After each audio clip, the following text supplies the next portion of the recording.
Assalamualaikum warahmatullahi wabarakatuh. Alhamdulillahi rabbil alamin. Wal 'aqibatu lil muttaqin. Wala 'udwana illa 'alal zalimin. Ashhadu an la ilaha illallah wahdahu la syarika lah. Wa ashhadu anna Muhammadan abduhu wa rasuluhu wa safiyuhu wa habibuh. Allahumma salli wa sallim wa zid wa an'im ala sayyidina wa maulana Muhammadin wa ala alihi wa ashabihi wa man tabi'ahum bi ihsanin ila yaumiddin. Rabbi shrah li sadri wa yassir li amri wahlul 'uqdatam min lisani yafqahu qawli. Allahumma 'allimna ma yanfa'una wanfa' bima 'allamtana wa zidna ilman fi ilmina.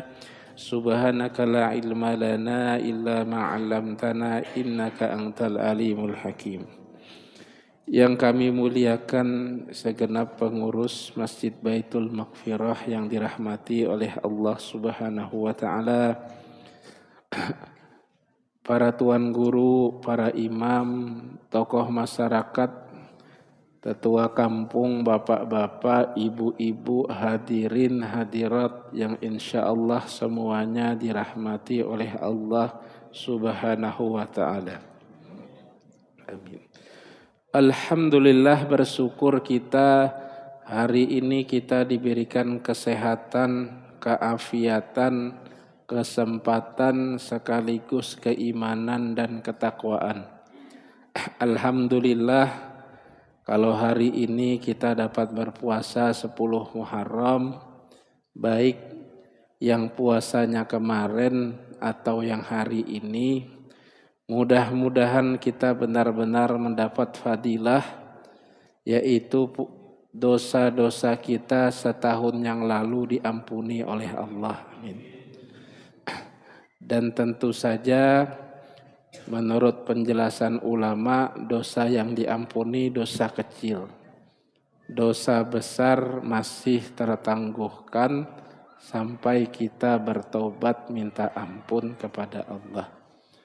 Dan dosa terhadap anak cucu Adam, saudara-saudari kita yang lain pun masih tertangguhkan sampai kita meminta maaf, ridho dan halal kepada beliau. Plus kalau mau ambil barang dikembalikan. Jadi yang makan bakwan 5 bayarnya 2, nah bayarlah hari ini. Nah kalau dulu-dulu pas zaman SMA kan Pak. Salawat dan salam semoga selalu tercurah kepada baginda Nabi besar Nabi Muhammad sallallahu alaihi wasallam. Mudah-mudahan kita ini mendapat syafaat kelak dari beliau. Amin amin ya rabbal alamin. Para jamaah yang dirahmati oleh Allah Subhanahu wa taala, mari kita sama-sama memulai majelis ini dengan membaca suratul Fatihah. Kita niatkan mudah-mudahan Allah merahmati Hujjatul Islam Imam bin Muhammad Al-Ghazali At-Tusi yang kita baca kitab beliau. Mudah-mudahan juga Allah merahmati Syekh Ihsan Muhammad Dahlan Al-Jampesi Al-Kediri yang kita baca penjelasan beliau pada malam hari ini.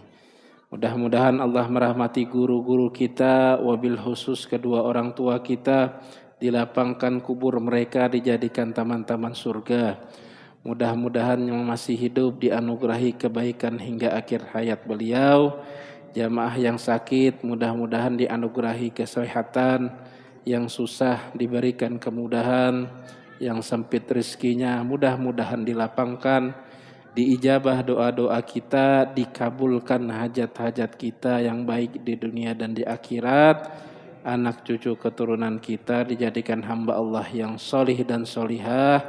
Mudah-mudahan kita dianugerahi taubat sebelum kematian dan kematian dalam keadaan yang terbaik, husnul khatimah. Al-Fatihah. A'udzubillahi minasyaitonirrajim. Bismillahirrahmanirrahim. Alhamdulillah. Ar-Rahmanir-Rahim. Maliki yaumiddin. Iyyaka na'budu wa iyyaka nasta'in ihdinas siratal mustaqim siratal ladzina an'amta 'alaihim ghairil maghdubi 'alaihim waladdallin amin amin.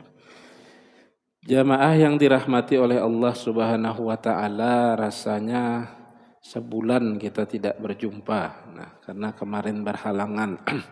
Ini kita ulang sedikit.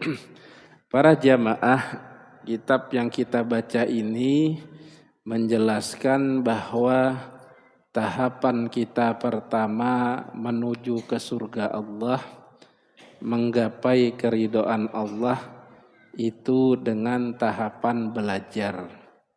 Semakin kita banyak membaca, semakin banyak kita belajar, semakin banyak kita mendengar majelis taklim, semakin terbuka pikiran kita, semakin paham kita dengan perkara agama kita. Sehingga dalam hadis disebutkan, man yuridillahu bihi khairan yufaqihu fiddin. Siapa yang Allah mau hambanya ini baik, maka hamba Allah itu Allah pahamkan dengan perkara agama. Nah, ini yang pertama, tangga yang pertama. Tangga yang kedua, setelah kita belajar, beribadah, beramal, kita akan sadar bahwa amal ibadah kita ini penuh kekurangan ternyata selama ini. Setelah belajar fikih, ternyata banyak sunnah-sunnahnya yang kita tinggalkan dalam ibadah sholat misalnya. Semakin kita belajar tauhid, semakin sadar kita selama ini banyak salah sangka kita kepada Allah. Banyak tidak ridhonya kita dengan keputusan Allah. Setelah belajar ilmu hikmah, kita semakin paham bahwa mungkin terkadang sholat kita selama ini sering tercampur dengan niatan yang lain. Ada yang ingin dipuji, ada terkadang timbul riaknya, ada terkadang tinggi iri hati dan sombongnya. Ini semua didapatkan dengan belajar. Jadi tangga kedua kita sadar banyak kurang, sehingga kita sering meminta ampun kepada Allah. Maka tangga kedua tadi dalam beribadah menuju Allah ini adalah taubat. Kenapa banyak kurangnya ibadah, banyak salahnya melangkah, banyak silapnya berhadapan dengan sesama manusia.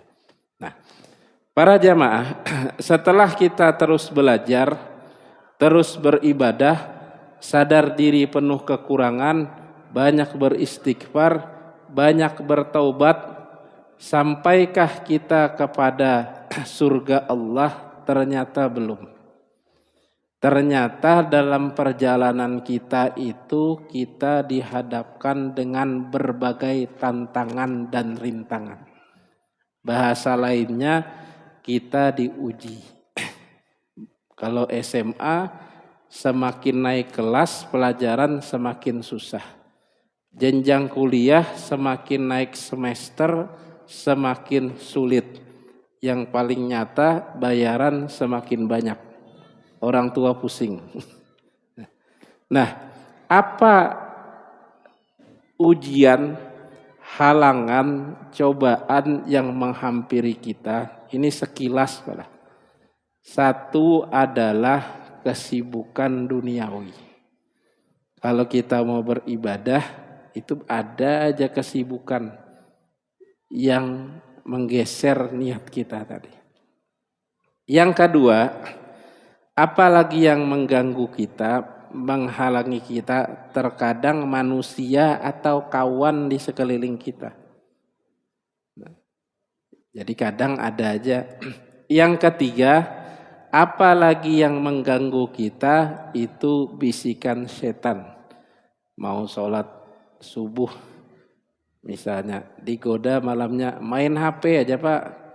Jarang-jarang juga pian main HP, akhirnya sampai jam 12, jam 1 tertinggal lah subuhnya. Nah ini kira-kira.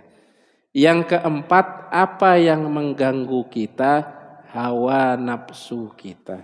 Nafsu itu selalu mengajak kepada yang santai dan nyaman, enjoy bin asoy. Bahasanya. Maksudnya para jamaah, kalau kita mau sholat subuh misalnya, itu susah, berat. Nafsu itu akan membawa enaknya kita tidur sekarang. Nyamannya kita santai-santai, nanti aja sholat zuhur masih panjang waktunya. Sholat isya tengah malam bagus lagi digabung dengan tahajud, ya kalau bangun. Pas tidak bangun kan. Nah ini, jadi ini 4 hal. Jadi di tangga yang ketiga, kita setelah sering belajar, lebih paham, lebih mengerti, sadar kekurangan diri, sering bertaubat, sering beristighfar, apakah stop cobaan, halangan dan rintangan? Belum. Ada 4 hal yang akan mengganggu perjalanan amaliyah ibadah kita. 2 di luar, 2 di dalam. Yang di dalam diri kita nafsu dan bisikan setan, yang di luar diri kita perkara kesibukan duniawi yang melenakan kita, dan berikutnya adalah manusia kawan sesama kita. Nah ini kira-kira pengantarnya Pak. Sehingga kata Imam Al-Ghazali dalam kitab beliau, Al-aqabatus salisah wahiyya aqabatul awaik. Tahapan yang ketiga dalam perjalanan kita menuju keridhaan Allah, kita akan dihadapkan pada tahapan penghalang. Awaik itu artinya penghalang. Wahiyya aqabatul awaik, thumma alaika ya talibal ibadati waffaqallahu ta'ala bidaf'il awaik hatta tastaqim. Maka terhadap 4 hal tadi yang kami sebutkan, kita ini sebagai hamba Allah, maka hendaklah kita istiqomah untuk menghalangi atau melawannya. Apa artinya istiqomah? Istiqomah itu artinya tegak lurus, tidak miring. Kita itu para jamaah kalau sholat terkadang semangat, terkadang harus kita paksa. Kayak orang sakit juga. Kita itu makan sate terkadang menikmati, nyaman karena mau. Tapi terkadang kalau kita sakit harus kita paksa. Karena obat, kata dokter, obat itu tidak jalan kalau tidak ada makanan kita konsumsi. Jadi dalam ibadah itu kalau kita semangat alhamdulillah. Tapi kalau tidak semangat dipaksa walaupun berat. Nah itu artinya kita istiqomah. Mau tidak mau, senang tidak senang terus melakukan. Nah, dalam pengertian yang lain, wa yuqalul istiqamatu fil aqwal bitarkil ghibah. Ini ada yang memaknai istiqomah dalam perkataan itu tidak melakukan ghibah, tidak mengejek saudara yang lain. Dalam perbuatan itu artinya istiqomah binafyil bid'ah, tidak melakukan hal yang dilarang oleh Allah.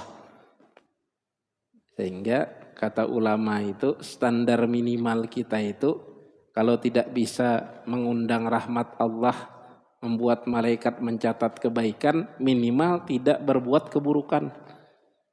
Kalau kata orang tua kita dulu, pesan ke anak-anaknya, kalau tidak bisa membahagiakan orang tua, minimal tidak menyakiti orang tua. Nah, artinya minimal kita tidak berbuat yang dilarang tadi. Binafyil bid'ah. Wa fil a'mal binafyil fatrah. Dan dalam amal ibadah, yaitu istiqomah itu artinya melepaskan masa tidak nyaman. Bahasanya itu para jamaah, kalau kita sholat subuh, sholat maghrib tadi berjamaah semangat.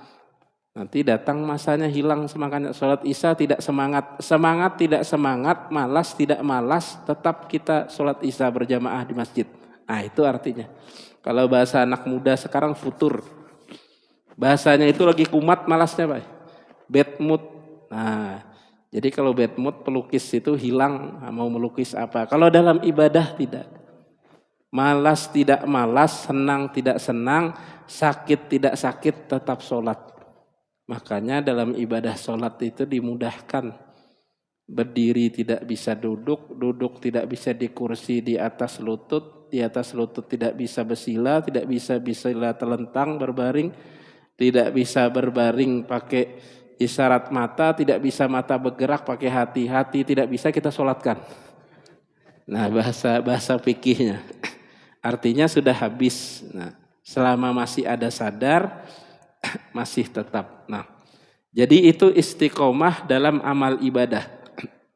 Nah, sedangkan istiqomah dalam wafil ahwal dalam keadaan diri kita binafyil hijabah, yaitu menghilangkan sesuatu yang menghalangi diri kita dari Allah. Nah, ini perkataan ahli hikmah. Jadi istiqomah dalam perkataan, tidak menyambati orang, dalam perbuatan tidak melakukan yang diharamkan, dalam amal ibadah ketaatan tidak meninggalkan sesuatu ibadah hanya karena malas, dalam keadaan diri yaitu menghilangkan sesuatu yang menghalangi kita dari Allah. Nah ini wa qad zakarna annal awaiqa arba'atun. Nah ini yang ulun sebutkan, telah kami sebutkan penghalang itu ada 4. Tadi pertama dunia, yang kedua kawan, yang ketiga setan, yang keempat hawa nafsu. Nah, kita bahas yang pertama dulu. Apa artinya dunia? Ini biar kita tidak salah.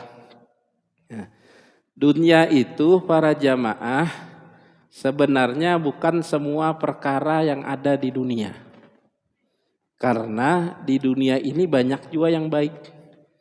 Misalnya di juz 30 itu Allah berfirman, wasyamsi waduhaha, demi matahari dan waktu duha. Kan matahari di dunia. Waktu duha itu di dunia. Habis itu kita mencari tempat yang mustajabah untuk berdoa. Itu ada di Mekah, ada di Madinah. Masjid ini juga tempat yang berkah. Mekah, Madinah, Baitullah, Raudhah di dunia, masjid tempat kita beribadah itu juga di dunia. Jadi artinya yang menghalangi kita yang pertama dunia ini para jamaah, yaitu sikap perilaku kita sebagai manusia yang cenderung terhadap kehidupan dunia dan lupa dengan perkara akhirat. Nah, ulangi. Jadi makna perkataan Imam Al-Ghazali tadi, dunia yang menghalangi kita itu sikap kehidupan kita yang lebih mengedepankan perkara duniawi, kesibukan kita ketimbang perkara akhirat. Nah, itu yang dicela. Jadi tidak semua di dunia ini tercela. Nah, ini yang perlu kita pahami. Ahaduhuma ad-dunya wa ma fiha, dunia dan apa yang ada di dalamnya. Sehingga kata ulama, dunia ini cenderung memotong hubungan kita kepada Allah. Dan Allah tidak melihat kepada dunia ini sejak penciptaannya. Nah, sebagaimana disebutkan dalam khabar yang termaktub di dalam kitab ini, dunia yang dihitung sebagai amal ibadah illa mayu'inu ala a'malil akhirah ka qadril quwati minat ta'amil ladzi bihi yataghadha wa minal ma'il ladzi bihi yarwa. Jadi dalam perkara dunia ini nanti dilihat para jamaah mana yang membantu perkara akhirat, mana yang melalaikan kita. Misalnya yang membantu harta yang kita sedekahkan untuk anak yatim. Nah, itu membantu kita. Itu duniawi. Mana bisa kita menyumbang dengan daun pohon di pinggir jalan? Nah, pasti dengan uang. Ini perkara. Tapi karena dihitung membantu perkara akhirat kita, ini dunia yang dipuji. Tapi kalau uang itu kita pakai untuk poya-poya, berjudi, nah ini tidak membantu perkara akhirat kita. Nah, jadi para jamaah, apa yang membantu akhirat kita seperti makan. Makan, berbuka puasa biar kuat sholat isya, sholat tarawih. Nah, itu membantu akhirat kita. Tapi kalau makan kekenyangan, nah ini tidak membantu. Apalagi tidak berdoa, ikut setan makan. Nah, lupa berdoa di awal, tidak membaca bismillah. Apalagi yang lain, di sini diberikan contoh adalah minum. Wa minal ma'il ladzi bihi yashrab. Air yang diminum, kita minum berbuka puasa, minum alhamdulillah. Tapi kalau minumnya minuman keras, nah itu tidak membantu perkara akhirat kita. Apalagi yang membantu perkara akhirat kita, menutup aurat, memakai baju yang bagus untuk ke masjid, untuk jalan. Nah, misalnya pakai gamis atau pakai baju koko atau pakai baju kaos yang menutup aurat, karena menutup aurat ini disuruh oleh Allah. Dalam Al-Quran itu huzu zinatakum inda kulli masjidin, pakailah baju, tutuplah aurat yang bagus ketika masuk setiap masjid. Nah, ini bernilai akhirat. Tapi kalau baju bersombong-sombongan, kan ada para jamaah kalau di YouTube itu bajunya harga 10 juta, jalanannya 5 juta, jamnya 50 juta, HP-nya 20 juta. Nah, itu untuk jadi berbangga-bangga, ini tidak membantu perkara akhirat. Nah, jadi baju, makanan, minuman. Wa kullu ma la budda minhu liyata'attal lil insanil baqa wasihah allati biha yatawassalu ilal ilmi wal amal fa inna dzalika laisa minad dunya. Jadi semua yang membantu manusia untuk sehat, kemudian kesehatan itu bisa dipakai untuk belajar dan beramal, itu masuk perkara akhirat. Kita tinggal di padang pasir, misalnya di Mekah, Madinah, panas. Bagaimana biar bisa tidur nyaman? Beli AC, biar bisa tidur awal waktu, bangunnya cepat. Itu perkara akhirat, membantu kita untuk beribadah. Kita susah membaca Quran. Kayak ulun nih, mata sakit, kita beli kacamata yang 300 ribu, sekali jatuh pecah, beli yang 1.500.000 kuat. Ini membantu perkara akhirat, kita bisa membaca Quran. Nah, kita beli daging, biar apa? Biar kuat makan, biar semangat makan, anak-anak senang, sehingga mau diajak berjamaah ke masjid. Nanti malam kita makan daging, makan sate. Anak-anak senang. Ini walaupun mahal membantu perkara akhirat. Sehingga para jamaah, kata ulama, kita ini bekerja sebenarnya untuk mendukung ibadah kita. Kita sholat itu perlu menutup aurat, perlu beli baju. Sehingga kita perlu uang untuk beli baju, bekerjalah kita. Itu berarti membantu perkara akhirat. Kita mau sedekah tidak mungkin pakai daun tadi, pasti pakai uang. Kalau tidak ada uang, minimal kita senyum, Mbak. Shadaqatuka tabassumuka liwajhi ahika shadaqah, senyummu terhadap saudaramu sedekah. Nah, tapi kalau sedekah yang harta dengan uang, infak, mau tidak mau kita kerja, karena itu kita kerja. Kita menikah itu niatkan ibadah. Anak istri perlu makan, bagaimana caranya makan? Mau tidak mau harus beli. Mana mungkin minta dengan mertua. Nah, minta sebulan oke, 2 bulan ditutup bapak nanti rumah. Nah, jadi kita bekerja. Nah, ini membantu perkara akhirat kita. Nah, sehingga kita tidak sempit. Nah, jadi semua yang membantu kita untuk belajar, beribadah, maka itu semua adalah perkara akhirat. Nah, ini biar kita bisa melihatnya lebih jelas, lebih clear. Jadi kalau pian pulang ke rumah, ada uang 200.000, ini beli gamis untuk sholat, belum ada gamis putih. Nabi senang pakai gamis putih, saya ngikutin Nabi. Nah, itu membantu perkara akhirat kita. Pulang ke rumah, kayaknya ibu di rumah belum ada parfum, saya belikan parfum yang 150.000. Nah, itu membantu perkara akhirat, menyenangkan. Nah, ini para jamaah. Nah, pamahma tanawalul abd bima la yumkinul tabluk bi aqalli minhu ala qasdil isti'anah bihi alal ilmi wal amal fa ma'zurun bal maskurun wa ma'zurun.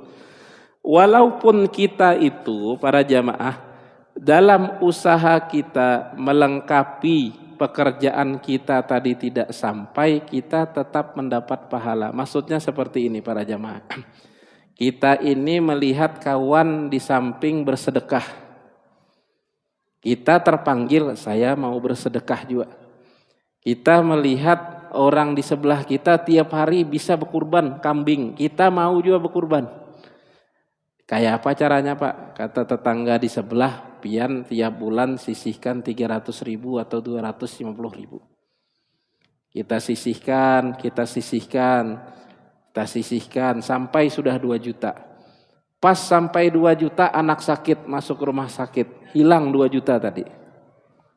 Nah, itu perkara kerja di dunia untuk perkara akhirat tapi tidak sampai, tetap dibalas oleh Allah. Nah, itu maknanya. Jadi ini kita melihat secara luas dulu. Nah, jadi walaupun tidak sampai, tetap Allah membalas. Makanya di sini disebutkan bal maskurun wa ma'jurun. Bahkan ini tetap harus disyukuri dan tetap mendapat balasan dari Allah. Jadi apa saja ibu-ibu ada yang menabung puluhan tahun untuk naik haji. Nah, sudah sampai waktunya uangnya terkumpul, umur tidak sampai, tetap dibalas oleh Allah. Atau kita sudah sampai panggilannya, peraturan berubah. 2022 itu kan Pak ada peraturan kalau tidak salah, yang tua-tua itu tidak boleh. Jadi selisih 1 hari aja tidak jadi berangkat itu. Lahir tahun berapa? Tahun 65. Bulan apa? Nah, bulan Agustus masih masuk. Bulan September masih masuk. Tapi kalau lahirnya bulan Juli tidak masuk. Kan banyak itu Pak. Tahun 2022 itu. Tetangga ulun itu berapa? Jadi lama sudah menabung. Sudah sampai giliran, namanya peraturan berubah karena COVID, tidak sampai juara jika, tapi tetap niat kita, usaha kita itu dibalas oleh Allah Subhanahu wa taala. Walam yakun bihi mutanawalan lid dunya walam yasiru bihi min abda'i dunya wala yalhiquzam. Maka perkara tadi yang tidak kita dapatkan di dunia tadi karena uangnya habis untuk berobat anak, karena kesehatan kita yang hilang sudah ada uangnya, karena peraturan yang berubah, maka ini perkara duniawi yang tidak dihina. Artinya tidak dicela. Nah, ini para jamaah. Jadi kita ini melihat dunia ini, tidak semua yang di dunia ini mal'un atau dilaknat. Tapi perkara yang menyibukkan kita dari perkara akhirat, itu yang dilarang. Atau sebaliknya, perkara akhirat yang bernilai duniawi, itu juga dilarang. Jadi kita sholat ingin dipuji, itu dilarang. Tidak sholat sama sekali, itu dilarang juga. Tidak usah sholat saya Pak, kalau sholat nanti timbul iri, timbul riya, sombongnya. Lebih baik tidak usah sholat, nah ini lebih parah lagi. Nah, jadi kalau datang seperti itu godaan dari setan. Nah ini, Wa in kana ba'isu hazul azil dunal isti'anah ala taqwa sara min jumlati abna'id dunya mazmumah. Sedangkan kalau yang kita niatkan dari perkara yang kita cari itu tidak untuk membantu ketakwaan, maka inilah perkara yang dihinakan, yang dicela dalam perkara urusan duniawi. Jadi kita mengumpul harta banyak-banyak untuk apa? Pokoknya saya biar menikmati untuk berbangga-bangga. Nah ini salah. Tapi kalau mengumpulkannya untuk bersedekah, untuk bisa naik haji, untuk bisa umroh, ini baru yang dipuji. Kita punya mobil, untuk apa? Untuk menikmati, bawa anak jalan-jalan, bawa orang tua ziarah ke Banjar, ini dipuji. Tapi kalau dipakai mobilnya untuk ugal-ugalan, kesombongan, ini yang dilarang. Jadi kita perlu melihat dengan jernih perkara duniawi ini. Sehingga kita tidak berburuk sangka ke orang. Si Din ini beli mobil berganti-ganti terus. Belum tentu seperti itu. Jadi yang menjaga diri dengan sederhana, terkadang hadir kesombongan dalam dirinya, yang justru berganti-ganti sebenarnya bukan seperti yang dianggap orang. Nah ini kita perlu hati-hati. Nah. Wabil jumlah la yabqa minal abdi indal maut illa salasa sifatin. Sehingga ketika kita meninggal itu yang dihadirkan di dalam diri kita itu ada 3 sifat. Nah ini kita ingat. Yang pertama sofaul qalbi au taharatihi. Yang pertama kebersihan hati, kesucian hati.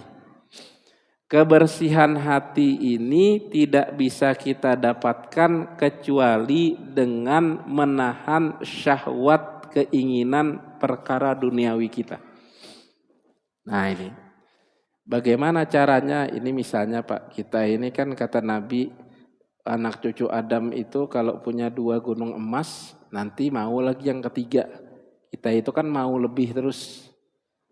1 mau 2, 2 mau 3, 3 mau 4. Ada juga yang dari 3 mau ke 2, 2 mau ke 1. Kan terbalik-balik aja itu Pak. Kalau dalam harta itu 1 mau ke 2, 2 mau ke 3, 3 ke 4. Kalau dalam perkara jabatan 4 mau ke 3, 3 mau ke 2, 2 mau ke 1.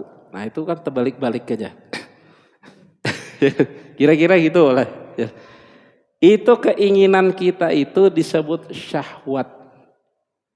Nah, syahwat itu ya kecenderungan, keinginan tadi. Makanya zuyyina linnasi hubbus syahwat. Dihiasi pada diri manusia kecintaan pada kesenangan.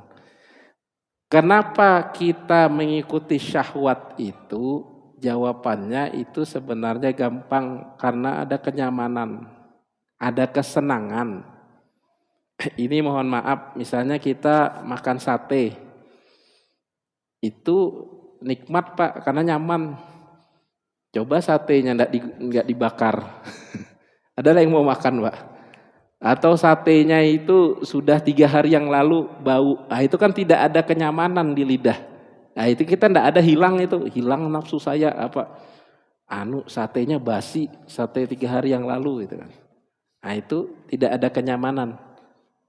Mohon maaf, berhubungan suami istri, kenyamanan yang dicari.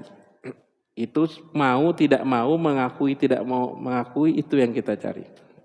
Nah, berkuasa, apa yang dicari? Kenyamanan memerintah orang, menguasai orang. Jadi apa saja itu kenyamanan yang dicari. Nah itulah maknanya syahwat. Nah kalau kita mengejar syahwat tadi, itu cenderung hati kita tidak bersih. Atau bahasa lainnya susah membersihkannya. Karena mengikut. Karena kesenangan itu seperti anak kecil. Makanya disebutkan dalam kata-kata hikmah itu an-nafsu katipli. Keinginan kita itu seperti anak kecil. Anak kecil itu kan Pak, kalau kita ikuti terus dia tidak stop. Mau coklat, kita belikan coklat, besoknya ingat dia. Kemarin diberikan coklat, mau besok minta lagi, Pak mau coklat. Malamnya, Pak coklat kita belikan. Pagi bangun, Pak coklat. Siang kita mau salat zuhur, Pak coklat. Asar, Pak coklat. Coklat terus. Itu kalau kita ikutin maka tertanam di otak anak itu, wah pokoknya asal minta Bapak kasih. Nah itu mirip dengan kesenangan kita tadi. Jadi kita merasa, dan syahwat ini berbeda-beda tiap orang. Ada yang kesenangannya tinggi pada wanita. Ada yang kesenangannya tinggi pada perhiasan. Ada yang kesenangannya itu tinggi pada pujian. Ada yang merasa kesenangannya itu tinggi pada keakuan, macam-macam. Ada yang kesenangannya itu pada berbangga-bangga. Kalau orang, hebatnya pian, senang sidin misalnya. Nah ini macam-macam.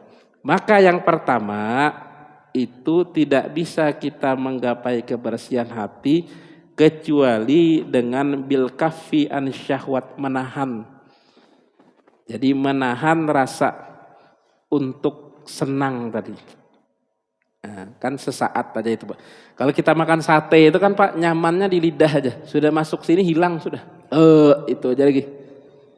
Jadi pas kunyahan sekali, 2 kali, 3 kali. Dan hebatnya itu Al-Quran, wa mal hayatud dunya illa mata'ul gurur. Tidaklah kehidupan dunia ini kecuali senang-senang dengan penuh tipu daya atau pura-pura. Kita itu kan makan sepertinya pura-pura Pak. Makan 10 tusuk sate itu 5 pertama nyaman. Nah, 5 kedua itu masih nyaman. Tambah lagi 10 Pak Le. Nah, 11 tusukan ke 11 sampai 15 mulai hilang nyamannya. Tusuk sate yang ke 16 20 mau muntah. Tambah lagi 10 gitu kan. Malam ini kita pesta pokoknya. Proyek jebol. Nah, pokoknya pesta pian makan 100 tusuk terserah pian. Kayak dapat RT bayari itu. Misalnya. Nah, ini tusukan yang ke-21 sampai ke-25 itu kita sudah muntah. Apalagi sampai 30 tinggal dibawa ke SMC aja lagi itu. Nah ini bahasanya kenikmatan kita itu di awalnya kayaknya real, ujungnya itu menipu. Makanya tidak ada kita yang mampu makan sampai 10 piring. Apa makanannya paling nikmat Pak? Sate, ayam bakar, sepiring aja. Makanya nikmatnya itu sesaat.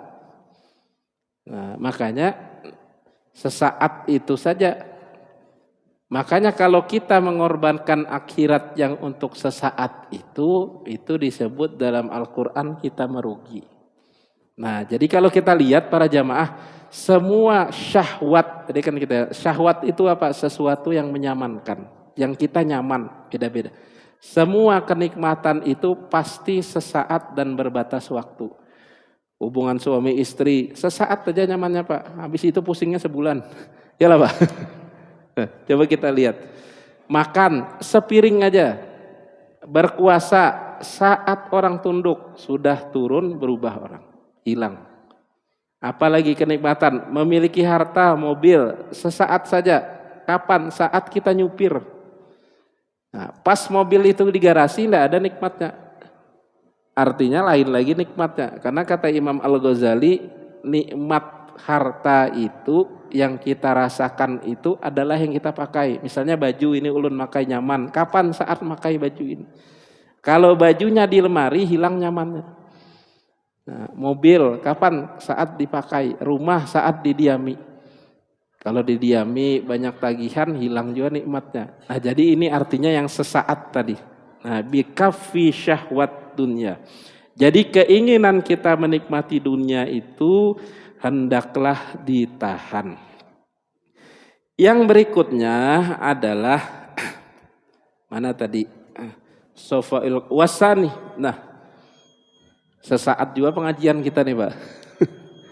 Nah, ini jadi yang terakhir tadi para jamaah, keadaan kita ketika meninggal itu kecuali dalam keadaan 3 keadaan. Satu tadi telah kita jelaskan, yaitu hatinya bersih. Hati yang bersih itu dengan banyak menahan keinginan syahwat kita tadi. Nah, ini sedikit dari kami, nanti kita sambung lagi. Mudah-mudahan ada manfaatnya. Mohon maaf atas segala kesalahan. Kita berdoa bersama-sama. Bismillahirrahmanirrahim. Allahumma sholli wa sallim ala sayyidina Muhammadin wa ala alihi wa sahbihi ajmain. Allahumma arinal haqqa haqqa warzuqna ittiba'a wa arinal batila batila warzuqna ijtinaba. Wa sallallahu ala sayyidina wa maulana Muhammadin wa ala alihi wa sahbihi wa baraka wassalam. Wa akhiru da'wana alhamdulillahi rabbil alamin. Yang benar datangnya dari Allah, yang salah datangnya dari hamba yang doib dan lemah ini. Wallahu ta'ala a'lam bissawab. Assalamualaikum warahmatullahi wabarakatuh.